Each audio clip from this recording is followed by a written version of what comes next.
En 2018, je réalisais des vidéos dans l'église. Comme mes compétences professionnelles s'amélioraient rapidement et que j'aidais habituellement les frères et sœurs à résoudre certains problèmes et certaines difficultés, tout le monde avait une bonne image de moi. Et les dirigeants me confiaient certaines tâches importantes. Recevoir la reconnaissance des dirigeants et l'estime des frères et sœurs m'a donné un fort sens d'accomplissement et a accru mon enthousiasme.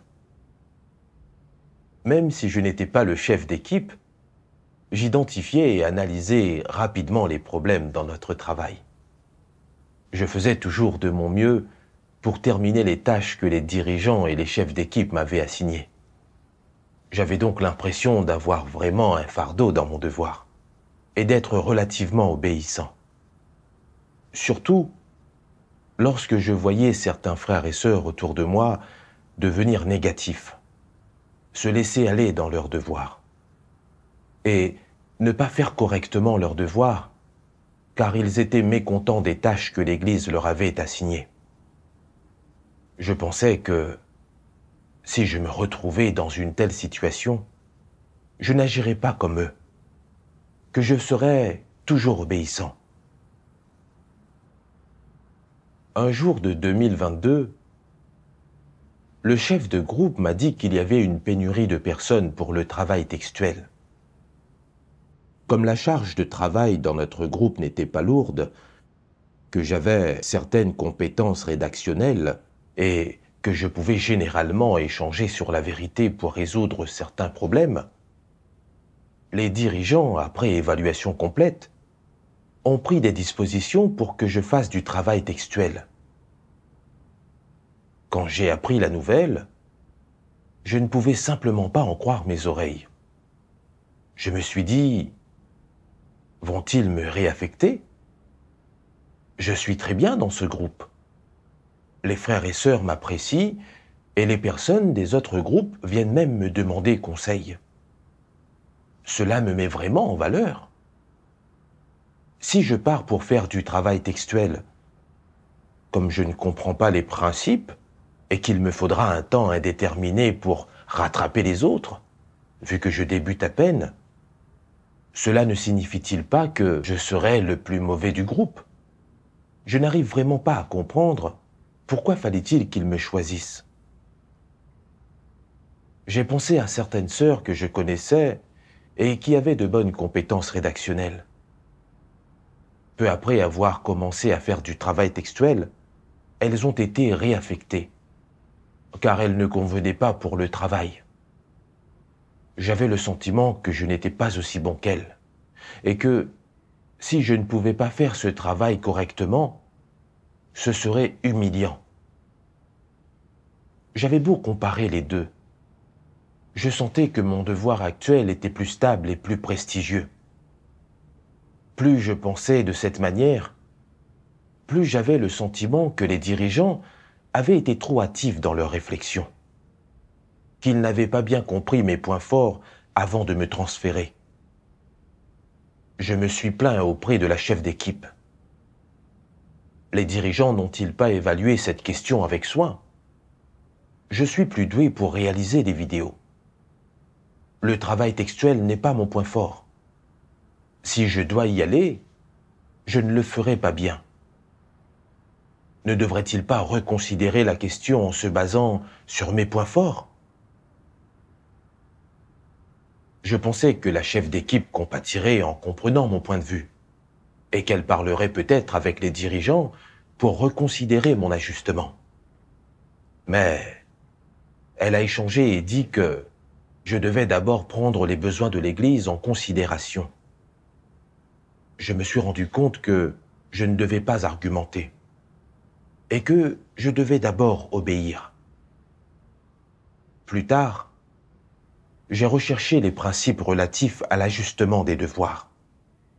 Les paroles de Dieu disent « La maison de Dieu s'arrange pour que les gens accomplissent certains devoirs qui ne sont pas basés sur leurs préférences, mais sur les besoins du travail et sur la condition qu'une personne puisse obtenir des résultats en accomplissant ce devoir. » Diriez-vous que la maison de Dieu devrait arranger les devoirs en se basant sur les préférences de chacun? Devrait-on utiliser les personnes en fonction de la satisfaction de leurs préférences personnelles?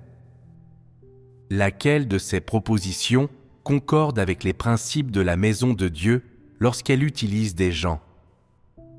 Laquelle concorde avec les vérités principes? Celle qui consiste à choisir les gens selon les besoins du travail dans la maison de Dieu et les résultats obtenus dans l'accomplissement de leurs devoirs. Après avoir lu ces paroles de Dieu, j'ai compris ceci. Dans l'Église, répartir les devoirs en fonction des points forts de chacun n'est qu'un aspect. Le plus important est de le faire en se basant sur les besoins du travail de l'Église. Aujourd'hui, il y a une pénurie de personnes pour le travail textuel. Et la charge de travail dans mon groupe n'est pas lourde. Même si je ne suis pas là, cela ne retardera pas l'avancement. Je devais d'abord prendre le travail de l'Église en considération et mettre de côté mes choix et mes exigences personnelles.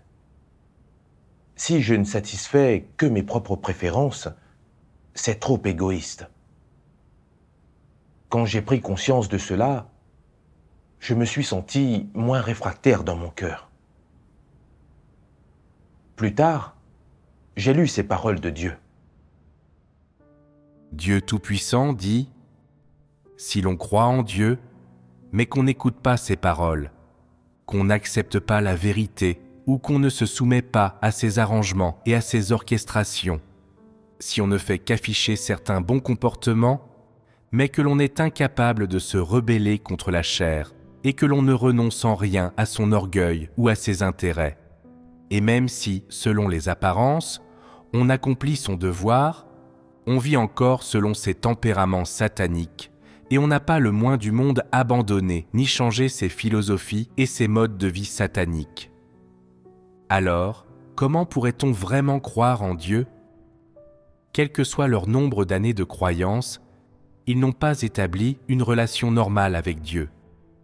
Quoi qu'ils fassent, ou quoi qu'il leur arrive, la première chose à laquelle ils pensent, c'est « Qu'est-ce que je veux faire? Qu'est-ce qui peut être dans mon intérêt? Et qu'est-ce qui ne l'est pas? Que se passerait-il si je faisais ceci ou cela ?» Voilà les choses qu'ils considèrent en premier lieu.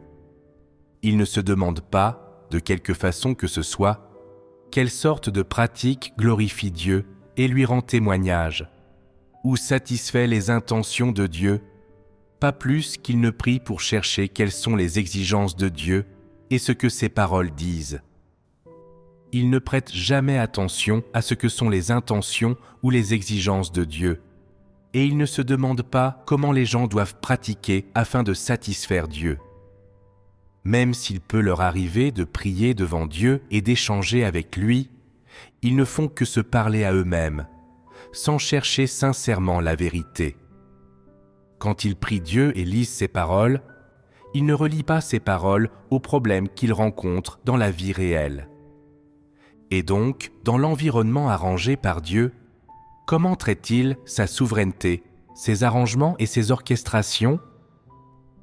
Confrontés à des choses qui ne satisfont pas leurs désirs, ils évitent ces choses et ils leur résistent dans leur cœur. Confrontés à des choses qui font subir des pertes à leurs intérêts ou qui empêchent que leurs intérêts soient satisfaits, ils essaient par tous les moyens de trouver une porte de sortie en s'efforçant de maximiser leurs bénéfices et en luttant pour éviter la moindre perte. Ils ne cherchent pas à satisfaire les intentions de Dieu, mais seulement à satisfaire leurs propres désirs. S'agit-il là de foi en Dieu? De tels individus ont-ils une relation avec Dieu? Non, pas du tout. Ils vivent de façon vile, sordide, intransigeante et laide. Non seulement ils n'ont aucune relation avec Dieu, mais, à la moindre occasion, ils s'opposent aussi à la souveraineté et aux arrangements de Dieu.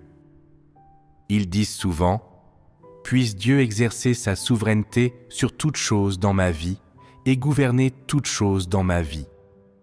Je suis prêt à laisser Dieu monter sur le trône et régner et gouverner dans mon cœur. Je suis prêt à me soumettre aux arrangements et aux orchestrations de Dieu. Cependant, quand les choses auxquelles ils sont confrontés nuisent à leurs intérêts, ils ne peuvent pas se soumettre. Au lieu de chercher la vérité dans un environnement arrangé par Dieu, ils cherchent à inverser cet environnement et à le fuir. Ils ne veulent pas se soumettre aux arrangements et aux orchestrations de Dieu, mais faire les choses selon leur propre volonté, pour autant que leurs intérêts n'en pâtissent pas. Ils ignorent complètement les intentions de Dieu, ne se souciant que de leurs propres intérêts, de leur propre situation, de leur propre humeur et de leurs propres sentiments. Est-ce là croire en Dieu? Grâce à ces paroles de Dieu, j'ai vu que quand des croyants en Dieu sincères rencontrent des choses qui ne sont pas en accord avec leurs notions et que leurs intérêts subissent des pertes, ils cherchent activement la vérité pour résoudre leur corruption, trouvent des réponses dans les paroles de Dieu et attendent l'éclairage et la direction de Dieu. Ceux qui ne cherchent pas la vérité et sont déraisonnables seront uniquement obnubilés par les gens ou les situations quand ils rencontrent des choses qui ne sont pas en accord avec leurs notions. Et ils pourront même se plaindre de Dieu et refuser de se soumettre aux orchestrations et aux arrangements de Dieu. En ce qui me concerne, chaque fois que je pensais au fait de ne pas pouvoir être estimé par les autres quand je faisais du travail textuel et d'être révélé comme inutile, j'essayais de me justifier et de me trouver des excuses, me cachant derrière mon manque de compétences, soulignant sciemment mes faiblesses et espérant que la chef d'équipe compatirait avec moi et me comprendrait, de sorte que je pourrais rester dans ce groupe et conserver mon statut. Quand rien ne m'arrivait et que je jouissais de mon prestige, je prétendais me soumettre à Dieu et accepter des choses de sa part.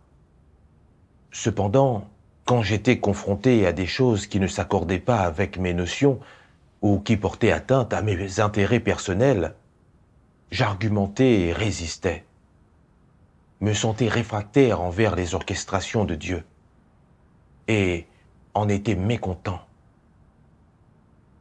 En outre, je cherchais des fautes chez les autres, prétendant que les arrangements des dirigeants étaient déraisonnables. En y réfléchissant attentivement, les dirigeants faisaient clairement des ajustements raisonnables en fonction des besoins du travail. Et j'avais en effet certaines compétences rédactionnelles. Ce n'est pas comme si j'étais parfaitement incompétent. Mais comme j'avais le sentiment que cet ajustement porterait atteinte à ma réputation et à mon statut, je m'étais plaint et j'avais résisté. C'était vraiment déraisonnable de ma part. J'ai donc prié Dieu, disposé à accepter cela de sa part, à me soumettre et à faire de mon mieux pour faire le travail textuel. Après l'ajustement de mon devoir, j'ai vu que la plupart des frères et sœurs là-bas avaient de meilleures compétences rédactionnelles que moi. Certains avaient été dirigeants auparavant, et certains faisaient du travail textuel depuis des années. Ils avaient une bonne compréhension des principes, discutaient des problèmes et exprimaient leurs opinions de façon claire et perspicace. Je me suis senti très envieux. Sans m'en apercevoir, je suis devenu un peu frustré. Et en pensant que je venais tout juste de commencer et que j'étais déjà loin derrière eux, je me suis demandé quand serais-je capable d'atteindre leur niveau. Mais je ne me suis pas complètement découragé. Sachant que j'avais des lacunes en matière de principes, de compétences professionnelles et sur d'autres aspects, je passais du temps à me familiariser avec les principes cherchais des conseils et apprenais des frères et sœurs quand il y avait quelque chose que je ne comprenais pas.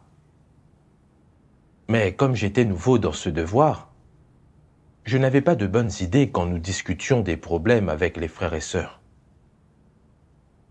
Parfois, quand j'exprimais certaines opinions qui s'avéraient inappropriées, je me sentais assez gêné.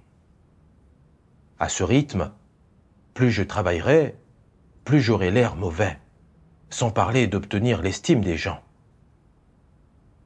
Je craignais que les frères et sœurs pensent que mon calibre était trop médiocre et que je ne valais pas la peine d'être cultivé.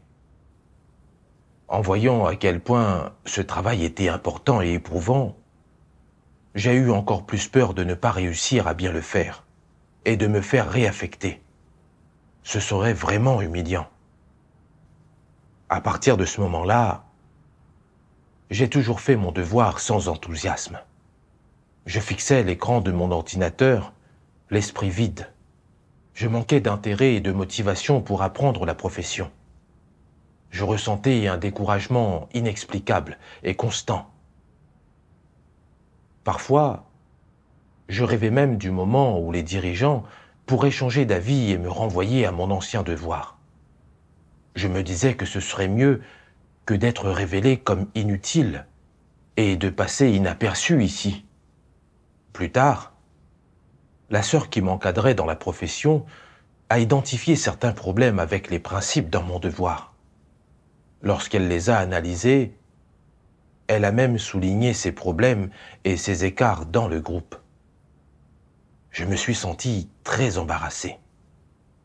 Inconsciemment, des souvenirs de l'époque où je réalisais des vidéos me sont venus à l'esprit. À l'époque, j'étais prestigieux. Les gens venaient me voir avec des questions et, la plupart du temps, c'était moi qui signalais aux autres leurs erreurs. À présent, en revanche, j'étais devenu un exemple négatif et mes erreurs étaient constamment signalées. C'était tout simplement deux extrêmes.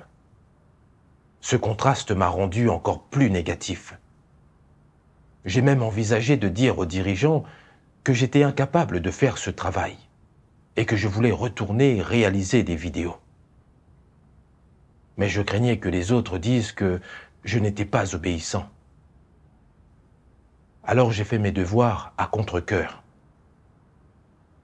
Un jour, je me suis soudain souvenu des paroles de Dieu qui disaient « Si tu ne résous pas les problèmes en temps opportun lorsqu'ils surviennent, une fois que ces problèmes qui sont en toi s'accumuleront et deviendront de plus en plus graves, et que ton enthousiasme et ta détermination ne seront alors plus suffisants pour te soutenir dans l'accomplissement de tes devoirs.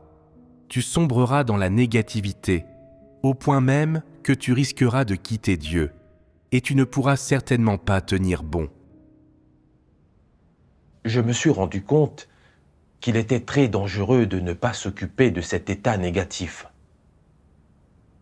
Même si je faisais apparemment mon devoir, mon cœur n'y était pas.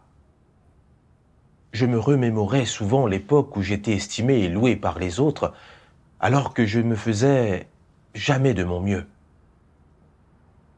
Je me suis rendu compte que ce problème devait être résolu, que je ne pouvais pas continuer à être négligent et à me duper moi-même ainsi. Plus tard, en réfléchissant, j'ai lu ces paroles de Dieu. Dieu Tout-Puissant dit « Que personne ne se croie parfait, distingué, noble ou différent des autres. Tout cela est provoqué par le tempérament arrogant des hommes et de leur ignorance. Se croire toujours à part, cela est dû à un tempérament arrogant. N'être jamais capable d'accepter ses insuffisances ni de regarder en face ses erreurs et ses échecs. Cela est dû à un tempérament arrogant. Ne jamais permettre aux autres d'être plus élevés ou plus forts que soi. Cela est dû à un tempérament arrogant. Ne jamais permettre que les qualités des autres surpassent les siennes. Cela est dû à un tempérament arrogant. Ne jamais permettre aux autres d'avoir de meilleures pensées de meilleures suggestions ou de meilleurs points de vue que soi. Et quand on découvre que les autres sont meilleurs que soi, devenir négatif, ne pas vouloir parler, être affligé, découragé et troublé, tout cela est dû à un tempérament arrogant. Un tempérament arrogant peut te pousser à protéger ta réputation et te rendre incapable d'accepter les corrections des autres, de confronter tes défauts et d'accepter tes propres échecs et tes erreurs.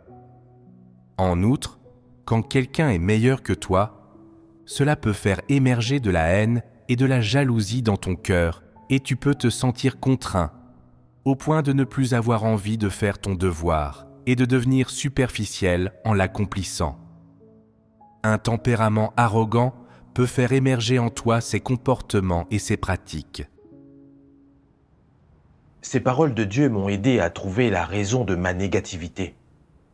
J'ai toujours pensé que j'étais compétent et je me tenais en haute estime. Je voulais être dans une position prééminente, que les gens m'encerclent et me louent partout où j'allais. Quand je ne pouvais pas gagner l'estime des autres ou me placer sous le feu des projecteurs, je devenais négatif et voulais échapper à la situation. Tout cela était dû à ma nature trop arrogante. Je venais juste de commencer à faire du travail textuel. Et il y avait tellement de choses que je ne comprenais pas ou ne savais pas faire.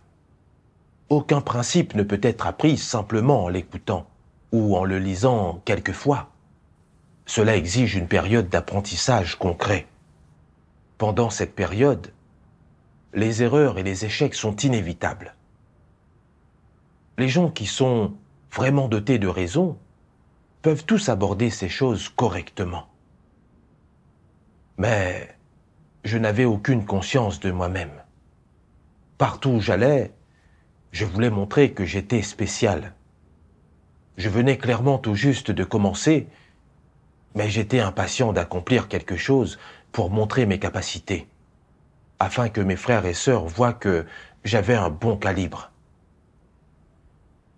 Quand je ne pouvais pas bien faire, que je n'y arrivais pas, ou que je n'étais pas sous le feu des projecteurs, je devenais négatif et me laissais aller, perdant la motivation d'apprendre la profession. J'ai même pensé à abandonner mon devoir et partir. Je me suis rendu compte que j'étais vraiment arrogant et que je me prenais pour quelqu'un de très important. La souffrance que j'endurais était purement auto-infligée. J'ai commencé à penser « Pourquoi étais-je si motivé quand je réalisais des vidéos dans le passé, mais que, maintenant que je fais un travail textuel, je n'arrive à faire preuve d'enthousiasme ?» Plus tard, j'ai lu un passage des paroles de Dieu et j'ai gagné une certaine compréhension de mon état. Les paroles de Dieu disent « Si les gens ont un cœur qui aime la vérité, ils auront la force de poursuivre la vérité et pourront travailler dur à la pratique de la vérité. Ils pourront abandonner ce qui doit être abandonné et renoncer à ce à quoi il faut renoncer. En particulier, les choses qui concernent ta gloire, ton gain et ton statut doivent être abandonnées. Si tu n'y renonces pas, cela signifie que tu n'aimes pas la vérité et que tu n'as pas la force de poursuivre la vérité. Quand il t'arrive quelque chose, tu dois chercher la vérité et la pratiquer.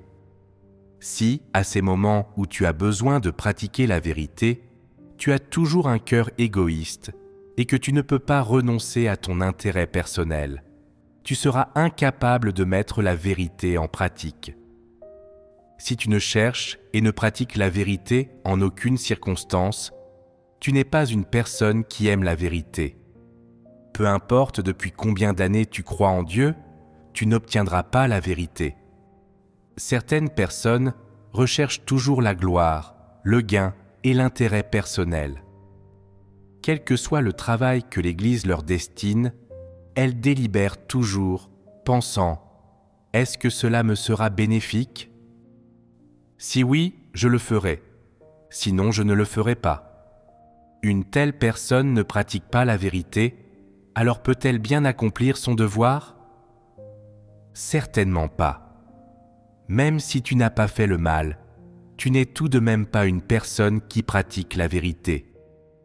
Si tu ne poursuis pas la vérité, que tu n'aimes pas les choses positives et que quoi qu'il t'arrive, tu ne te soucies que de ta réputation et de ton statut, de ton intérêt personnel et de ce qui est bon pour toi, alors tu es une personne qui n'est motivée que par son intérêt personnel et qui est égoïste et méprisable. Ces paroles de Dieu disent que si les gens ont un cœur qui aime la vérité, lorsqu'il y a des choses qui touchent à leur vanité, leur statut et leurs intérêts leur arrivent, ils peuvent s'en libérer et se rebeller contre leur chair pour pratiquer la vérité. J'ai réfléchi au fait qu'à l'époque où je faisais des vidéos, je pensais porter un fardeau et être obéissant. Et je me considérais comme une personne qui poursuivait la vérité. Ce n'est que confronté à la réalité que je me suis rendu compte que ce que j'avais fait auparavant n'était pas essayer de satisfaire Dieu. C'était uniquement accomplir un peu de travail quand cela n'impliquait pas mes propres intérêts. Maintenant, je voulais sans cesse retourner réaliser des vidéos, non pas parce que j'aimais ce devoir, mais parce que je ne pouvais pas renoncer au soutien et à l'estime de mes frères et sœurs. Même si en apparence, je n'avais pas le titre de chef d'équipe, mes frères et sœurs avaient une bonne image de moi dans leur cœur. Chaque fois que je résolvais un problème ou que je faisais quelque chose de bien, je recevais leur estime et leur louange, ce que j'appréciais énormément. Par conséquent, peu importe le prix que je payais ou la souffrance que j'endurais, je ne me plaignais pas. En revanche, je me sentais humilié quand je faisais du travail textuel. Ici, je devais repartir de zéro et tout apprendre. Et personne ne faisait attention à moi. Il m'était impossible d'être un professeur pour les autres comme je l'étais auparavant. Non seulement je devais me mettre à l'écart et poser des questions élémentaires aux autres, mais en plus, j'étais tellement médiocre dans cette profession que je devais constamment accepter d'être guidé.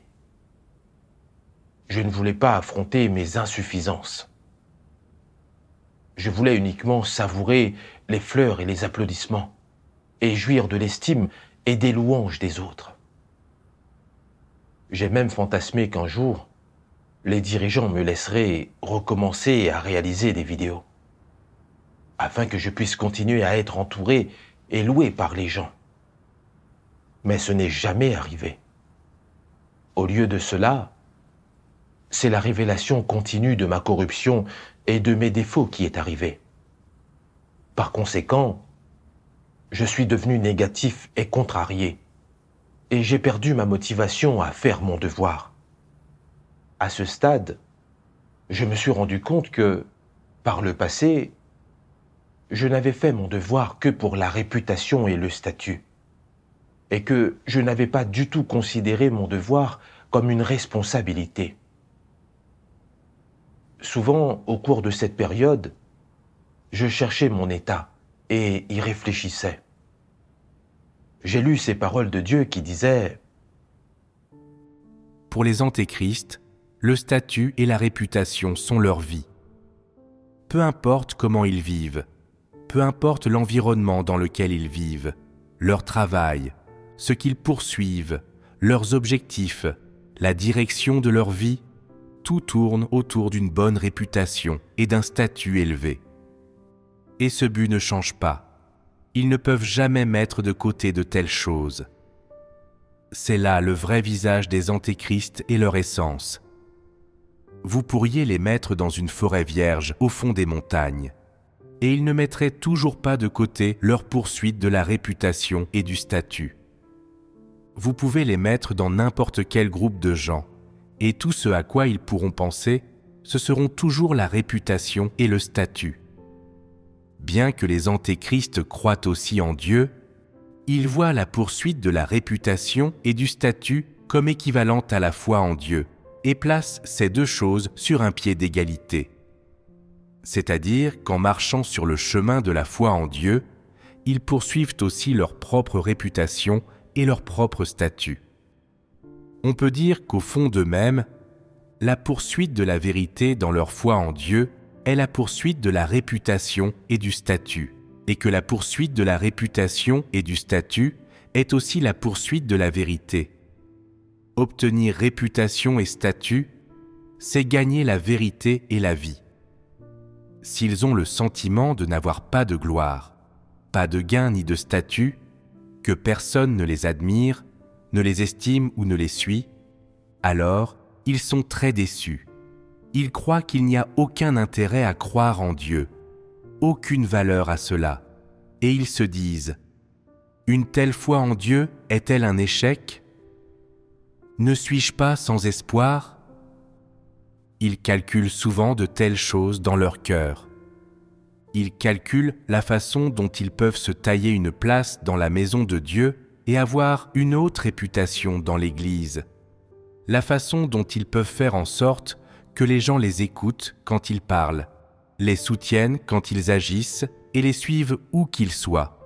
Et la façon dont ils peuvent avoir une voix influente dans l'Église, ainsi que de la gloire, du gain et du statut. Ils se concentrent vraiment sur de telles choses dans leur cœur. C'est là ce que ces gens poursuivent. Pourquoi pensent-ils toujours à de telles choses ? Après avoir lu les paroles de Dieu, après avoir entendu des sermons, ne comprennent-ils vraiment pas tout cela ? Ne sont-ils vraiment pas capables de discerner tout cela ? Les paroles de Dieu et la vérité ne sont-elles vraiment pas capables de changer leurs notions, idées et opinions ? Ce n'est pas du tout le cas. Le problème réside en eux. C'est entièrement parce qu'ils n'aiment pas la vérité, parce que, dans leur cœur, ils ont une aversion pour la vérité, et par conséquent, ils n'acceptent aucunement la vérité, ce qui est déterminé par leur nature essence. Ces paroles de Dieu exposent que les antéchrists aiment particulièrement la réputation et le statut. Ils croient en Dieu, renoncent à des choses et se dépensent, tout cela pour la réputation et le statut. Lorsqu'ils perdent leur statut, c'est comme si la vie leur était enlevée. Ils perdent tout intérêt et toute motivation. En réfléchissant à mon propre comportement, je me suis rendu compte que j'étais exactement comme un antéchrist, avide d'admiration et d'adoration de la part des autres, et considérant même la poursuite de la réputation et du statut comme une chose positive. Pendant des années, j'avais couru après tout cela. À la maison, mon père me disait souvent « se distinguer des autres et fait honneur à la famille » et que la réussite personnelle était le seul moyen d'assurer son avenir. À l'école, les enseignants m'ont inculqué l'idée que l'homme lutte pour s'élever. L'eau coule vers l'aval. Ces idées m'ont été continuellement inculquées. Résultat, j'ai de plus en plus adoré la réputation et le statut, et j'étais disposé à endurer n'importe quelle difficulté pour cela. Pendant ma scolarité, afin d'obtenir de bonnes notes et de gagner les louanges et l'admiration de mes professeurs et de mes camarades, je buvais du café afin de veiller jusque tard pour faire mes devoirs. Et j'allais en classe même quand j'étais malade. Ces dernières années dans l'église, alors que je réalisais des vidéos, en apparence, j'endurais des difficultés et payais un prix. J'apprenais des compétences et faisais plus de travail. Tout cela avec l'objectif de gagner l'admiration des autres. Quand mon devoir a été changé, que je ne recevais plus l'admiration des autres et que je révélais même mes propres défauts et insuffisances à cause de mes erreurs, je suis devenu découragé et j'ai mal compris les circonstances que Dieu avait arrangées. J'ai éprouvé du ressentiment à leur égard et j'ai perdu toute motivation à faire mon devoir. J'ai vu que je vivais pour la réputation et le statut, pensant constamment à la manière de gagner l'admiration des autres. Ce que je poursuivais était complètement contraire aux exigences de Dieu. J'ai pensé aux paroles de Dieu qui disent « Dieu est plus que tous les gens qui poursuivent le statut. Et pourtant, tu rivalises encore avec entêtement pour le statut. Tu chéris et protèges immanquablement le statut, en essayant sans cesse de te l'accaparer. Et par nature, tout cela n'est-il pas antagoniste à Dieu? Même si je ne m'étais pas encore résolu comme un antéchrist à gagner les gens, à m'établir ou à créer un royaume indépendant pour obtenir du statut, et que je n'avais pas encore commis d'actes malfaisants évidents, mes intentions et mes opinions sur la poursuite étaient erronées. Je cherchais constamment à avoir une place dans le cœur des gens. Poursuivre dans cette voie est dangereux et détestable à Dieu. Prenant conscience de cela, j'ai été très reconnaissant que Dieu me protège. Grâce à cet ajustement dans mes devoirs, j'ai été amené à réfléchir sur le mauvais chemin que j'empruntais et à revenir en arrière. C'est pour moi le salut de Dieu.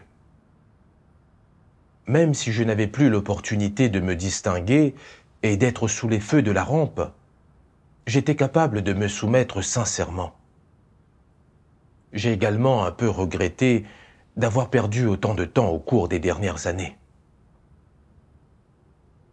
Si j'avais fourni autant d'efforts pour poursuivre la vérité et me connaître moi-même que pour chercher le statut, je serais plus raisonnable, plus obéissant à Dieu, et pas aussi rebelle et corrompu que je ne le suis aujourd'hui. Pour aborder ces problèmes, j'ai lu 2 autres passages des paroles de Dieu. Dieu Tout-Puissant dit « Si tu souhaites consacrer toute ta loyauté en toute chose pour satisfaire les intentions de Dieu, tu ne peux pas le faire en te contentant d'accomplir un devoir.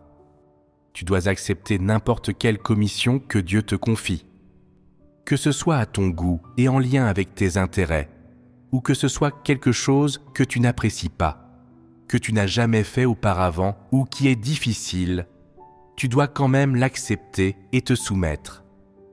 Non seulement tu dois l'accepter, mais tu dois aussi coopérer de manière proactive et apprendre sur le sujet pendant que tu en fais l'expérience et que tu y entres. Même si tu endures des difficultés, que tu es fatigué, humilié ou ostracisé, tu dois tout de même y consacrer toute ta loyauté. Ce n'est qu'en pratiquant les choses de cette manière que tu pourras consacrer toute ta loyauté en toute chose et satisfaire les intentions de Dieu. Tu dois le considérer comme un devoir à accomplir et non comme une affaire personnelle. Comment dois-tu considérer les devoirs? Comme quelque chose que le Créateur, Dieu, donne à faire à quelqu'un. C'est comme ça que les devoirs de chacun arrivent. La commission que Dieu te donne est ton devoir, et il est parfaitement naturel et justifié que tu accomplisses ton devoir tel que l'exige Dieu. S'il est clair à tes yeux que ce devoir est la commission de Dieu, et que c'est l'amour de Dieu et sa bénédiction qui descendent sur toi, alors tu seras capable d'accepter ton devoir avec un cœur qui aime Dieu. Tu pourras faire preuve de considération envers les intentions de Dieu pendant que tu accompliras ton devoir. Et tu seras capable de surmonter toutes les difficultés pour satisfaire Dieu. Ceux qui se dépensent réellement pour Dieu ne pourraient jamais refuser la commission de Dieu. il ne pourrait jamais refuser le moindre devoir. Quel que soit le devoir que Dieu te confie, peu importe les difficultés qu'il comporte, tu ne dois pas le refuser, tu dois l'accepter. C'est le chemin de pratique qui consiste à mettre la vérité en pratique et à consacrer toute ta loyauté en toutes choses dans le but de satisfaire Dieu. Sur quoi est mis l'accent ici ? Il est mis sur les mots « en toutes choses ». Toute chose ne signifie pas forcément les choses que tu aimes ou pour lesquelles tu es doué, et encore moins les choses que tu connais bien.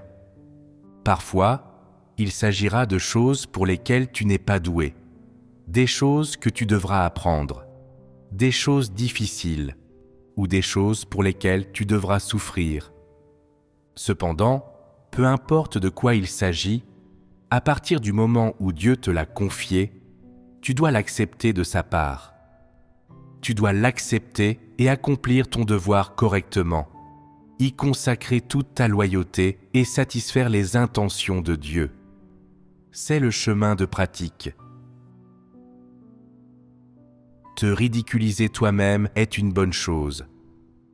Cela t'aide à voir tes propres lacunes et ton amour de la vanité. Cela te montre où se situent tes problèmes et cela t'aide à comprendre clairement que tu n'es pas une personne parfaite. Il n'y a pas de personne parfaite et se ridiculiser est tout à fait normal. Toutes les personnes vivent des moments où elles se ridiculisent ou sont embarrassées. Tout le monde peut échouer, connaître des revers et avoir des faiblesses. Se ridiculiser n'est pas une mauvaise chose. Lorsque tu te ridiculises, mais que tu ne te sens pas embarrassé et que tu ne te sens pas abattu au fond de toi, cela ne signifie pas que tu es insensible.